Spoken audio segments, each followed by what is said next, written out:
Kelvin Sampson and the Coogs were 3 points away from a natty last year. Can a trio of freshmen get them over the top in 2026?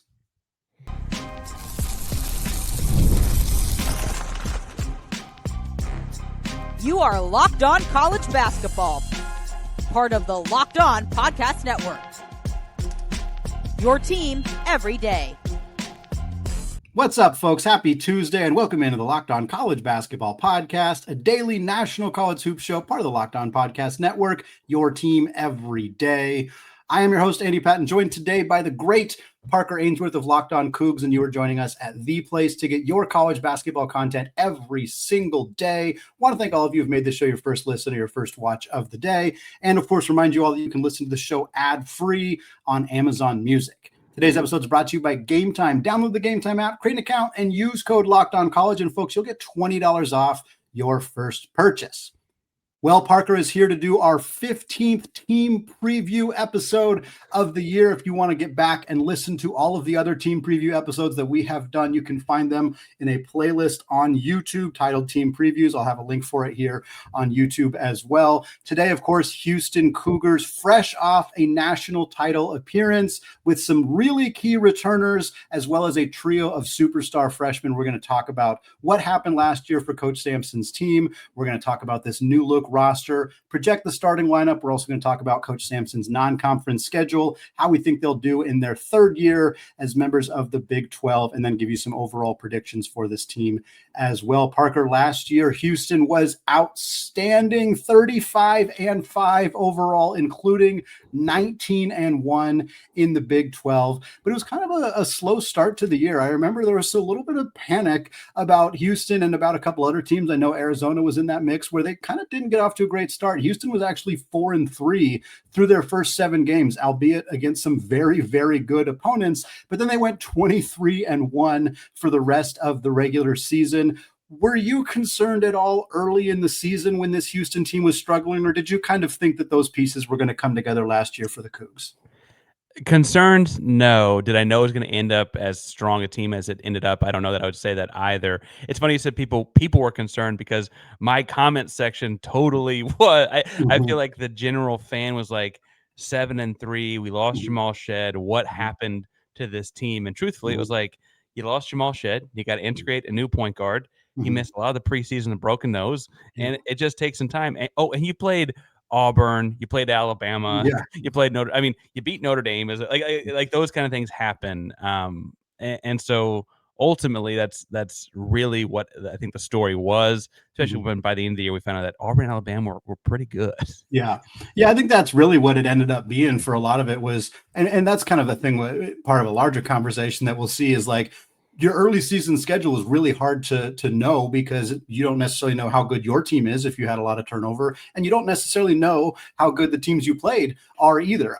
Case in point for my team, Gonzaga, they beat the absolute tar out of Baylor on the first day of the season. That seemed like a win that would age really well. It did not. Turns out neither Baylor or Gonzaga were very good last year. That is just the nature of the beast. But Houston, in fact, was very, very, very good. 19 wins in the Big 12. That may never, ever happen again, because the Big 12 only plays 18 regular season games going forward. So that's a fun record that Houston could hold for a very long time, depending on the next wave of conference realignment and what that might change. They also win the Big 12 conference tournament. They earn a number 1 seed, get their way all the way to the national championship, and play a murderer's row of teams. They got Gonzaga in the round of 32. They play Purdue in the Sweet 16, Tennessee, Duke to get to the national championship. If they had won this championship, nobody could have ever called it an easy path for this team. They had to play a murderer's row and yet still came within a bucket of winning it all. It was a devastating loss to Florida. But all in all, Parker, obviously an extraordinary season for Coach Sampson and the Cougs. Yeah, it's one of those things, and I've said a couple times on Locked On Coogs throughout the offseason, but like the highs were so high, you have to almost remind yourself like you didn't quite cut the net down, right? Like it really felt like between the highs of the Duke game, even the first half of the Florida game up until the last like 65 seconds, you feel like you're running away. You're about to do it, right? You mentioned the murderer's row of the tournament. If I'm not mistaken, I'm trying to recall exactly, but I believe it was the in terms of golf score, like the lowest number of seeds as far. I would think so. I mean, Zags were an 8, Purdue's a 4. Gonzaga was top 10 in Ken Yeah. Pom, even though they were an 8 seed in the tournament. So you had to play them in the second round. Purdue, you had to play them in Indianapolis. Yeah. And then Tennessee, you boat race, but they were really good all year. And so those kind of things happen. It was a tremendous year. And I think looking back on it now, obviously, we're hoping to cut the nest down in the very near future. But I think that's the kind of thing where, like, as long as the title eventually comes, you'll like I say, hey, like that was a great season, and there were some really high highs. We won the conference 19-1 and really, really high highs.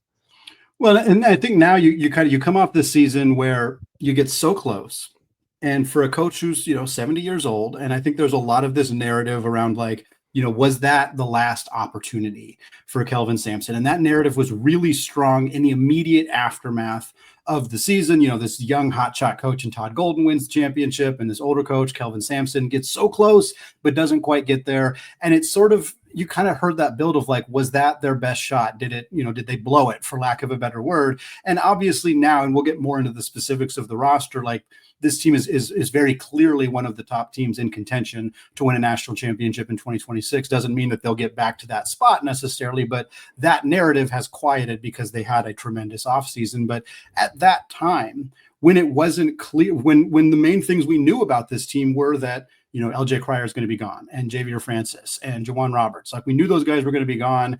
We knew, we weren't sure what was going to happen with Uzon and some of those guys. And obviously, at the time it was kind of looking like what is the future for this team? Were you kind of feeling that at that time? And now, as we're, 6 weeks or so from the start of the season, like feeling a little bit more relief, knowing like, hey, we're definitely put ourselves in a position to give ourselves another shot at this.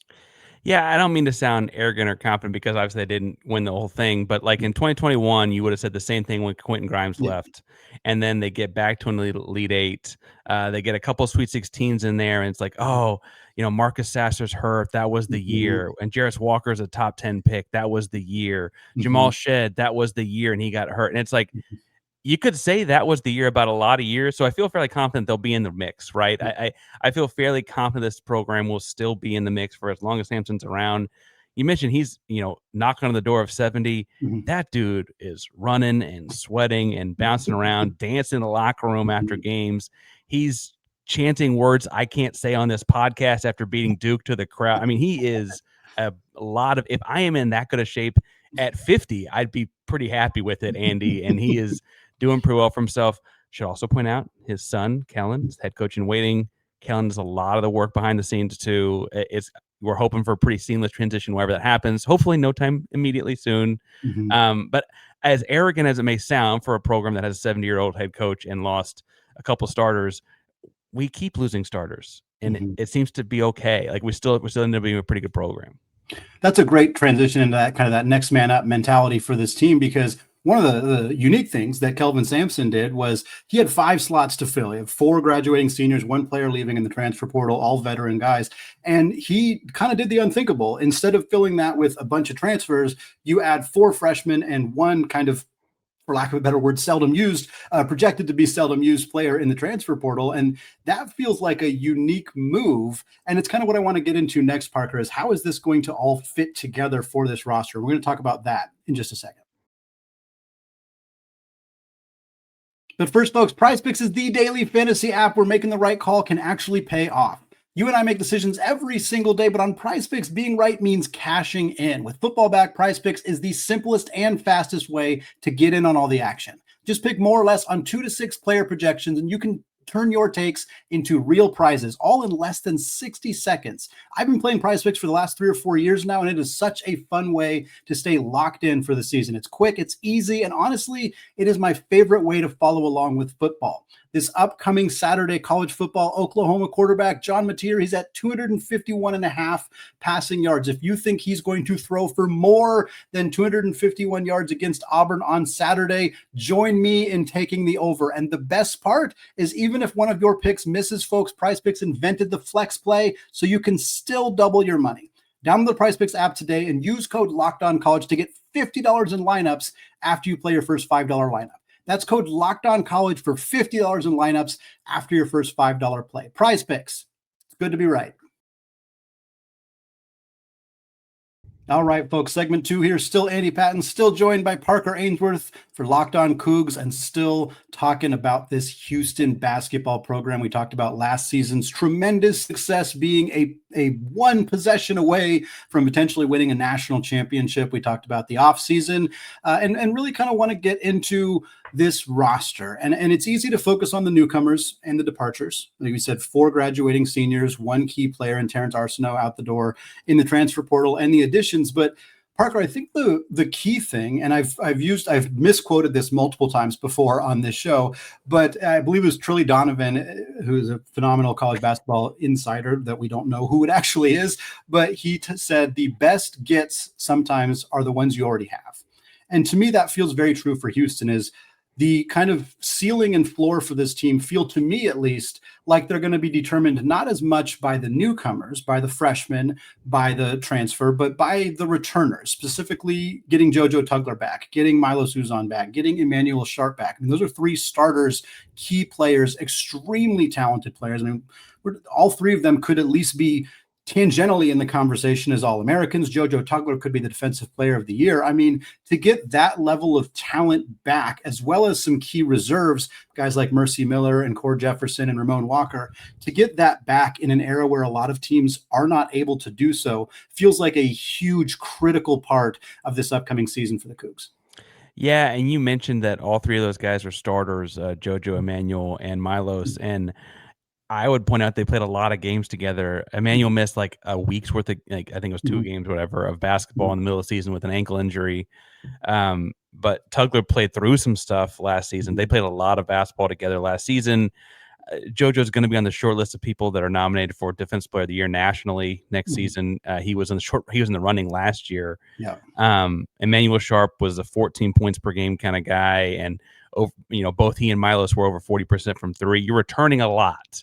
And I think the biggest piece is the off the court stuff, with Emmanuel being a 4-year contributor in this system. As a freshman, he was the first guard off the bench for the 2023 team, right? And so he understands Sampson basketball, understands the culture that Sampson's built. And ultimately, I think this is a big year, even if it's not necessarily in statistic production we see, it'll be a big year for him in the program. And I think that experience back in the system, I mean, not just having one returner who's been a 4-year guy is critical. It's so important to be able to kind of develop that talent and kind of help the young guys along and learn Sampson ball. But to have 3 of them is so valuable because it also puts less pressure on this freshman class, which is what I want to talk about. This freshman class, we've alluded to it, we've touched on it, we've teased them. For those who don't know, there's 3 top 20 players in the 2025 recruiting class, all set to join Houston this upcoming season. You got a 5-star center in Chris Cenac Jr., 7th ranked player in the class. He's very likely going to start for this team. And then you have 2 guards, a 6'6" wing in Isiah Hartwell. He's kind of a 2-3 hybrid, a 4-star, number 16 in the class at 247 Sports. And then you have the point guard Kingston Flemings, 5-star or 4-star kid from San Antonio area, 6'3 guard, number 20 in the class. So you have these 3 freshmen who are all day one contributors. They're not all going to start necessarily, but there's a good chance 2 of them do end up starting. All of them are going to play a lot of minutes. And to me, having so many guys who've been in the system already is vital. I don't know that this works for any system. I don't know if it works in the modern era without having multiple guys who can say, hey, this is what we do. This is how we do it. This is what it looks like. And look, you can trust me because I've been a contributor for 4 years, like Sharp, or I've been in the system for a couple of years. I went to a national championship with this team. It just feels like that's such an important part of this group. But my gosh, Parker, these 3 kids are going to be dynamic players for this Cougs program this year. Well, and I think it's probably also weirdly the part that fans are most nervous about. We mentioned the Jarris Walker 2023 team. The big thing there was everyone's like, how is a 5-star freshman going to interact with Sampson? And bluntly, for a large stretch of the season, he actually played the 6th most minutes on the team, even though he started. And Sampson coached him like anyone else. I think the difference is Jarris is a great example, but all 3 of these kids, they signed up to play for Sampson, right? Like they know what they got into, and bluntly, they had a lot of options, right? Like they could have gone a lot of other places, Big 12, SEC. I know you cover Gonzaga as well. UCC. Yeah. They all had options, and they chose to play for Coach Sampson, to play for a particular style of basketball, to work on particular things, and to get coached a particular way. There's no way to beat around the bush on that. And while that's not what a lot of 5-star potential one and done kids like Cenac projects to be sign up for, I would argue that Jarris Walker, I mean, his contributions were limited because they ended up being an NBA Finals team right away, but he was a part of an NBA Finals team right away. Like, that's also the way that coin goes. Jamal Shed, right? You can look at him too in a different way, and Mark's, all those guys, but the most direct comparable guy being Jarris Walker is a fun case study. I do think, like you're talking about, eventually to start. I'm sure we'll get into it throughout the show and look at what lineups could look like and so on. But if you're going to lose LJ Cryer, all-time Big 12 player, he won the conference 4 times between Baylor and Houston. Juwan Roberts is your all-time leading wins guy at the university. Just an ultimate culture guy. Javier Francis, Malik Wilson. If you're going to lose those 4 guys and the contributions they got, it's hard to pick 3 freshmen better. And we should point out, like, Bryce Jackson is not some scrub. He's the 4th freshman in the bunch. He was an all-area player in the greater Houston area, had his own injury history. He was a highly touted recruit too. He's just not in the top 20, so we didn't get talked about the same way. Right. We should probably make sure we throw his name in.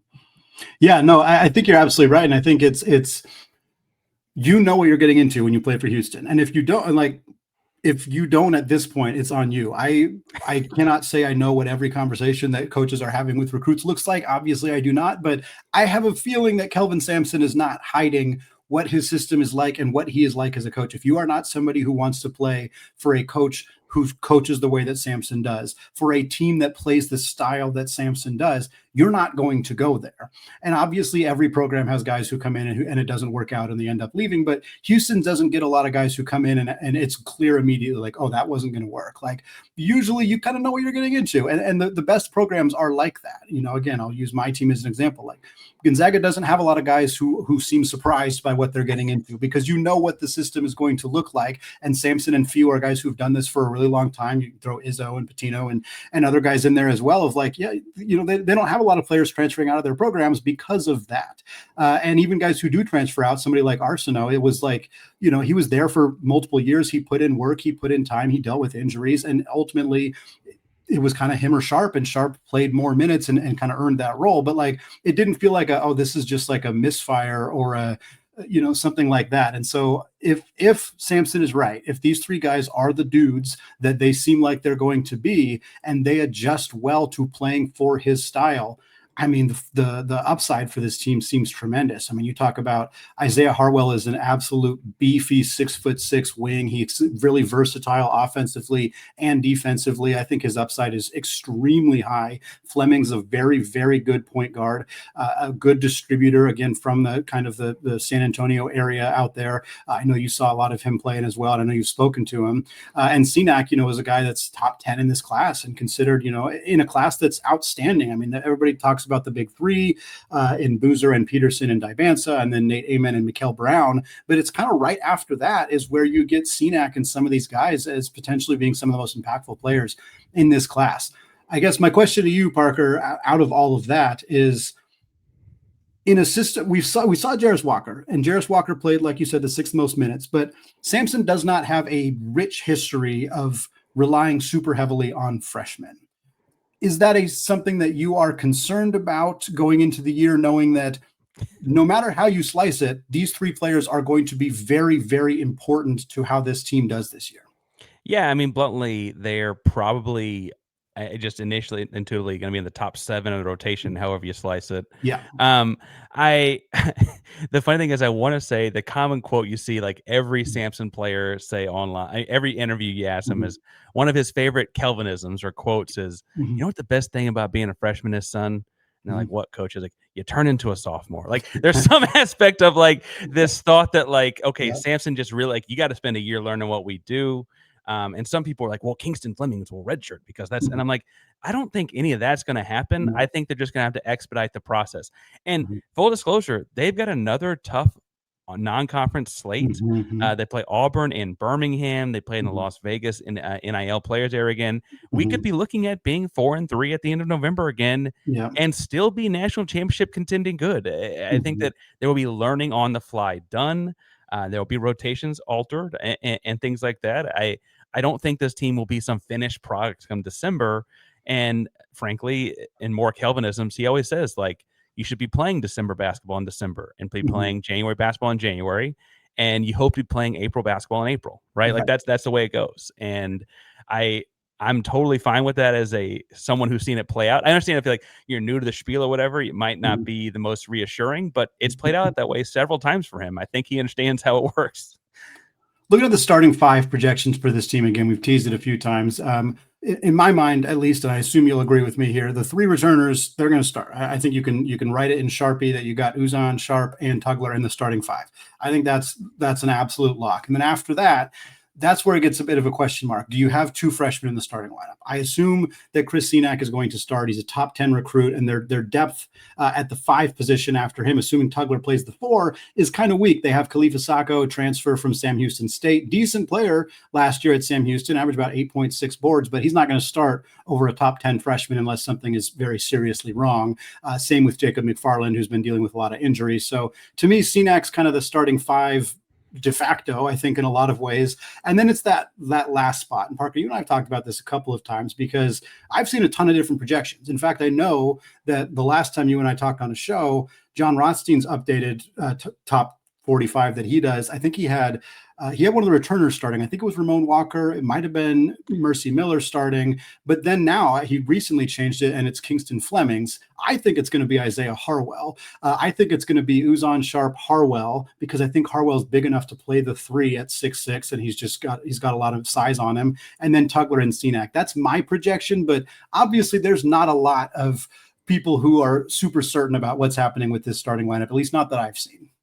Yeah, I think the one freshman you can kind of start to, it might be Penn, not Sharpie, but is Chris Cenac. I think he'll actually be more of what we feel like is a 4, and Tugler maybe more we feel like is a 5, but that's semantics at that point, right? I will say that there is talk about Chase McCarty, who is a 6'6", he feels more like a wing guy, an IMG Academy, Brewster actually Academy product, and he was a redshirt last year. Apparently there is like a lot of rotational work that has him like as a small ball 4. So I don't think that it's going to be just the freshman. Like it's not like Cenac's going to play 38 minutes or anything like that. You mentioned starting at the other spot. I wonder if they start the year with Mercy Miller there. Mercy Miller has a year in the program, had some really bright spots last year, can score the basketball. Let's flag score the basketball. And as a year of time on task, we saw last year's program, as great as Jojo Tugler was, he did not start the year. Javier Francis did. It was his leadership opportunity. He was a senior. And ultimately, it was very obvious that they were better when Jojo Tugler was on the floor to start. And it bringing in Javier Francis kind of as a wild card and an energy guy off the bench. I think Mercy Miller can do that exactly. I think Hartwell's talent he's just a bigger guy, a longer guy, and probably a better shooter. I don't know if he gets the rim quite as well, but I think that he'll win out in that way and take that 3 spot, that wing spot eventually. But it's going to be Mercy's, I think, to start the year, and I don't think he's going to hand it over or anything. I think he's going to be fighting to hold on to that spot, and it's going to be competition breeds the best part of this. So I think it'll be all right for Houston, but I think they start Mercy to start the year. Mercy was going to be one of my picks for like a X Factor breakout on this team. So I think you covered it perfectly. I think he's a guy, like you said, we saw some glimpses from him last year. And if he's good enough that he doesn't force the hand, that's a really, really good sign for Houston's overall depth and talent going forward. But you touched on it a little bit as well, Parker, and this is what I want to move to next, because a lot of Big 12 teams, and we talk about this a lot on the show, but a lot of those teams, they schedule pretty weak non-conference slates because they know that they're going to have a strength of schedule in the conference. Houston does not subscribe to that belief. They have 3 SEC teams on the docket. They got some really, really fun games on the schedule. We're going to talk about that and make some predictions for how we think this Houston team's going to do entering the 25-26 season. All that coming up here in just a second.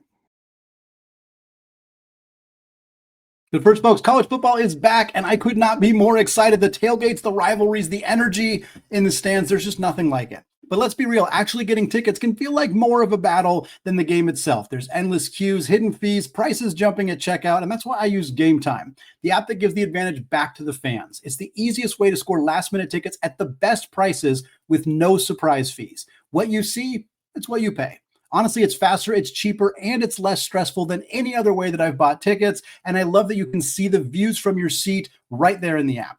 Houston is off this week, but they will have a game next Saturday, the 26th, in Corvallis against a very struggling Oregon State Beavers team. They're close to me, close to my hometown. I might go to the game, not expecting great result for the Beavers, but I'll tell you what, you can get tickets for $19 a piece, pretty much right on the field in the lower end zone. There are some phenomenal deals on Game Time right now, so folks, take the guesswork out of buying college football tickets by using Game Time. Download the Game Time app, create an account, and use code LOCKEDONCollege for $20 off your first purchase. Again, that's code LOCKEDONCollege for $20 off. Terms apply. Swipe, tap, ticket, go. Download Game Time today. All right, folks, segment 3 here, finishing up our Houston Cougars preview. We talked about last season for the Cougs, the phenomenal finish to the year, including a one-possession loss to Florida in the national championship. We talked about this new-look roster, quartet of freshmen coming in, including 3 ranked in the top 20, what it means for Coach Sampson's team. Now we're going to take a look at this team's schedule. Once again, a strong non-conference slate for the Cougs. And when we make these schedules in our notes, we always highlight the matchups that they have against power conference teams. And against some of these schedules, we're not highlighting very many. And some of these schedules, the whole thing is highlighted because they're like Duke is playing basically all power conference teams. And this Houston schedule feels kind of similar to that, where you got some of your bye games early in the season. Duh, every team has those. Their exhibition game will be against Mississippi State in Texas. That's a quality exhibition game for them. But then your fourth game of the year, you're taking on Auburn, like you mentioned, in Birmingham, so a pseudo road game there. And then you go to Las Vegas and you draw Syracuse and Tennessee for your first 2 games there. We'll see who they get in the third game. If there's any other uniforms that are orange out there, maybe they'll see if they can draw them for that third game. I also wouldn't mind if they played the team in blue and white in Spokane. I think that'd be a fun one there too. And then December 6th, Florida State at the Toyota Center in Houston. A couple more bye games. Then you take on Arkansas in Newark, New Jersey on December 20th, which might be the best day of college basketball all season. I think there's like 20 ranked teams, it feels like, are ranked games that are going to be that day. It's going to be an absolutely nuts day of hoops, and this Houston-Arkansas game will be great. So, Parker, your thoughts now that we've seen this final non-conference schedule as it's come together for the Cougs? Feels like another kind of challenge for Coach Sampson, especially on a roster like we mentioned earlier with a bunch of newcomers on the team. Yeah, and we mentioned it last year. They were 4-3 at one point. You play Auburn on the 16th, Syracuse on the 24th, and Tennessee on the 25th. That's kind of that same murderer's row you went through last year without even knowing who you play on the 26th.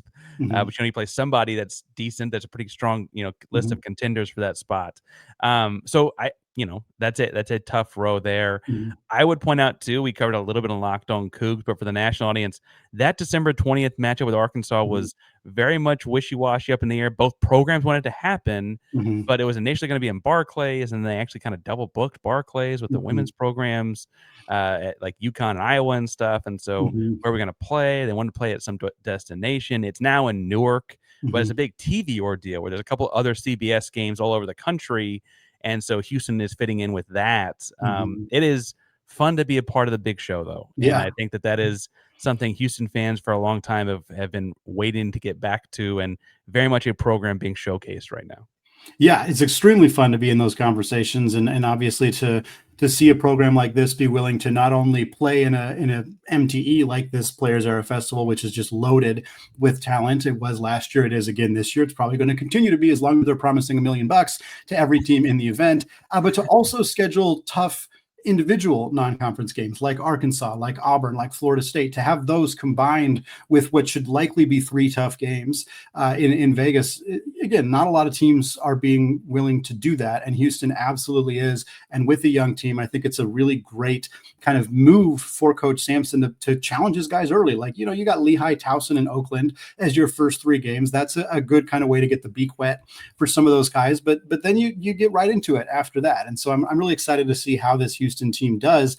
And the reason that we see a lot of these Big 12 teams not play those competitive schedules is because it's an absolute gauntlet when you get into the Big 12 as well. We know the SEC broke a bunch of records last year, and we know the Big 10 is always in those conversations. But this Big 12, even in down years for Kansas, even in down years for Baylor, like this conference is ridiculous.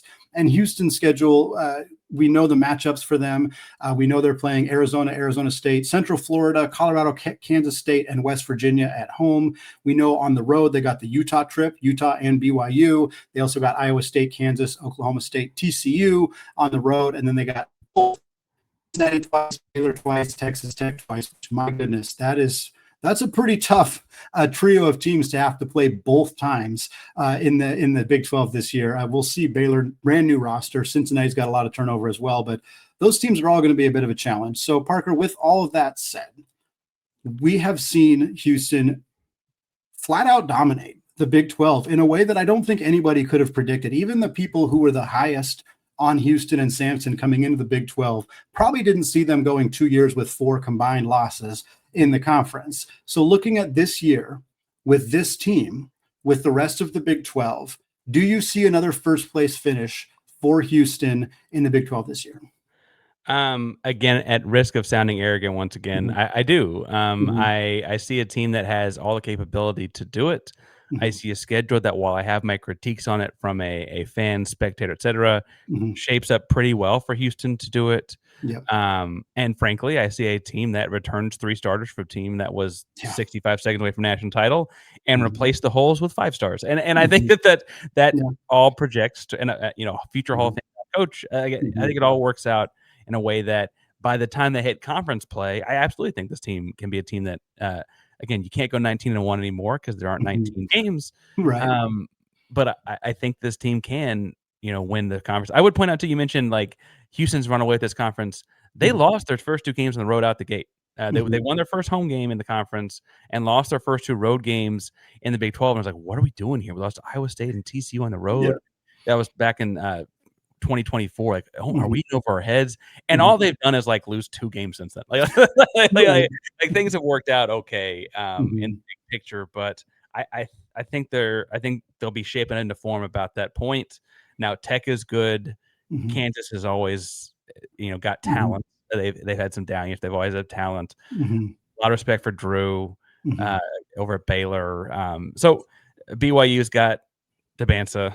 You can't overlook that one. You got to go there, right? We'll get to record in a second. So I don't know that they're going to go undefeated, but I also think that they're going to win more games than everyone else. So yeah, I'm with you. I think that they're going to be the best team in the Big 12, and it's like for all the reasons that you listed at the beginning. I mean, it's hard to deny that. Like, they return 3 starters. Most teams in this conference are not returning 3 starters. A lot of teams in this conference are not returning 3 players from their previous roster. So to return 3 starters from a team that was the second best team in college basketball already puts you at a tremendous advantage. To have replaced your departures with 4- and 5-star talent also puts you in a pretty incredible spot. And to be a program that develops talent extremely well, where those guys can take the next step, the Mercy Millers and the other guy, Chase McCarthy, like you mentioned, like if those guys can take the leap, there's not really any reason to doubt this. I think Texas Tech had a tremendous offseason. I think that they're very, very good. I saw recently somewhere that had them projected as like a 4 or 5 seed. I think they're going to be a 2 seed, maybe a 3 seed. Like, I think Texas Tech's extremely good, but they're the only team that I feel comfortable saying, yeah, there's a decent chance that they beat them because JT Toppin is that good. And I think Christian Anderson's going to take a leap and blah, blah, blah. Well, we already did our Texas Tech preview, so we'll get into that there. But yeah, I think that Houston is in an incredible spot in this conference. And record wise for me, I think they are going to lose some games in conference play. I have them going 14-4 in conference play is my projection. I'm not going to name every loss specifically, but that's, I think they'll drop a few, but I think they're going to do great in this non-con. I actually project them right now as 12-1. I'm probably thinking that Auburn one is going to be one of the toughest ones for them, but I think they'll round into form enough to beat Arkansas. I'm not too worried about Florida State in Texas. And this would also require me to predict them to win the Players Era Festival, which would be awesome for the program. They boat raced Tennessee last year. I'm not that high on Syracuse. Depends who they get in that third game. But I think this team's going to, that puts them at 25-5. That's somewhere in that range. I think this team is going to be that level of good once again this year. Yeah, so for the folks that, again, don't know, I teach and coach by day. I do wear a lot of hats, no pun intended. I will say, though, we had a sports psychologist come by one time. He's working the kids, and he said, "What do you think a good record be for y'all this year?" And kids are like, "Oh, we play 30 games, like 28-2 or 27-3. Like we're pretty good, right?" And he handed them all a schedule. And was like, "Circle the games you think you're gonna lose then." And every kid was like, "Oh, I don't think we'll lose any game." And he goes, "You said you're 27-3. Circle 3 games." And I don't know that I can circle 3 games that Houston will lose this year. Like I don't mean that again with the cocky arrogance, whatever. They can win all of these games. Yep, They are absolutely. talented enough. They're well coached enough. They have all the things to win all these games. They're going to be close. Auburn's going to be close. Arkansas is going to be good. BYU's going to be close. Yeah. Tech, you mentioned. I don't think that they're like for sure going to win all of them by 20 or anything like that. But I think they can absolutely win all these games. I don't think it's just hard to go undefeated in college basketball. I probably settle closer to 25-5, like you said. I might go 2 non-conference losses, 3 conference losses, or somewhere in that range. But again, like they have the ability to win every game they play this year. Yeah, there is not a game on the schedule that I look at and think there is a very little chance that they win that game. There's not a single one. Like I said, Auburn might be the toughest one because it's in Birmingham and because it's early in the season. But like the idea that Houston can't win that game is ludicrous. They absolutely can win that game. They might be favored in that game. And Auburn's got a lot of turnover as well. So, yeah, I'm with you 100%. It doesn't mean they're going to go undefeated, but there's a decent chance that they're favored or at least have a high chance of winning every single game that they play. That is how good this team is. And that kind of leads to the last thing for us here, which is Isaac and I have been doing this floor ceiling kind of what's the ceiling, what's the floor. This is a really easy one. The ceiling for this team is that they're the number 1 overall seed, that they're the number 1 seed in the NCAA tournament, and they win the championship. Like that is unquestionably, in my mind, the ceiling for this team. And obviously any team's ceiling in theory is that. But for this Houston team, that is absolutely attainable. It requires the freshmen to adjust seamlessly to their new roles.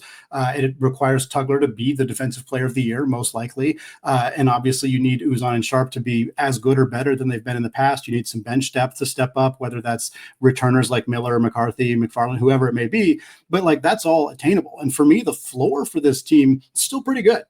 Like the floor is maybe finishing 4th in the Big 12, which would be like shockingly bad for Houston, but not terrible for every other team. For the most part, it'd be like a 6-7 seed. I'd be stunned if they fell lower than that. And then maybe an early exit, a first weekend exit for this team. And that would be like the freshmen really struggle to adjust to Coach Sampson. Tugler doesn't have enough help in the front court, maybe some injuries, some ineffectiveness from some of the returners, but like, that's still a pretty high floor for this team and obviously the highest ceiling that there can possibly be. With that said, I am projecting that this team will get a 1 seed. I am projecting they will be one of the 4 best teams in college basketball, and I think they will be at least in the Elite 8. I think there's a pretty good chance they're in the Final Four and back in that conversation as a national champion as well. But I think that that's kind of where I'm at with my prediction for this team this upcoming season. Yeah, I'm also looking at a 1 seed. And again, I think that's more or less because it seems like to me, if you win the Big 12, you're a 1 seed. And I think this team is good enough to win the Big 12. And, again, the national audience, I don't know if you've necessarily clued in on, but Houston recently, the AD announced, actually pushed off their hosting duties for the South Regional, which means that the South Regional is being played at Toyota Center this year, and it's now going to be hosted by, I believe it's going to be Rice and Texas Southern, and not University of Houston, which means that Houston can play in the Toyota Center in the Sweet 16 Elite 8. And I understand that there are a lot of factors, and you got to get to the Sweet 16 and all that. I feel like we'll be talking about being disappointed in March, though, if we got to the Sweet 16 in the Toyota Center and didn't get to the Final Four. And I don't mean that, again, in the arrogance. Your listeners are going to hate me by the end of this because they're like, this guy thinks that they don't lose a game. But honestly, unless they got put in a different regional because of some other South team wants Toyota Center or whatever, I don't know that they're going to have home court advantage in so many ways in that Sweet 16 Elite 8 round. Then they have to go to the Final Four and they'll play Purdue in Indianapolis, something stupid, right? But like that'll be how that works out, and I feel like that's not a crazy thing to set as far as floors and bars. And I've talked too long about it, but all things healthy, I still think they're a top 5 seed. All things healthy, takes a while to gel, shooting goes away, whatever. I still think the defense carries a lot of this. Yeah. I think anything lower than a 5 seed would be pretty surprising. I think it's possible, but I think it would be surprising. And to your point, anybody who's listening who doesn't think that Houston at the Toyota Center in the Sweet 16, not making the Final Four would be a disappointment. Yeah, it would be a huge disappointment. They should absolutely make it to the Final Four if they're playing in Houston once they get to the Sweet 16. They got to get there, obviously. And I mean, hell, like last year, they one of the closest games they played was almost not making the Sweet 16 against Mark Few and the Zags. But you get there and you're playing in Houston, you're going to be, it's a cushy spot to get to the, any team playing Houston, who has to play him in Houston, is going to be really unhappy about that draw. I can promise you that. Parker Ainsworth, thank you so much for jumping on the show. Appreciate your expertise and your insight into this team. Excited for another fun year of Houston basketball. Folks, that is going to wrap it up for us today. Isaac will be back with you all for a preview for a Big Ten school on Wednesday's show, and then he and I will be back together on Friday to get you ready for the ACC Conference preview show as well. Thanks again, folks. Have a fantastic rest of your day. And as always, we want to say peace out.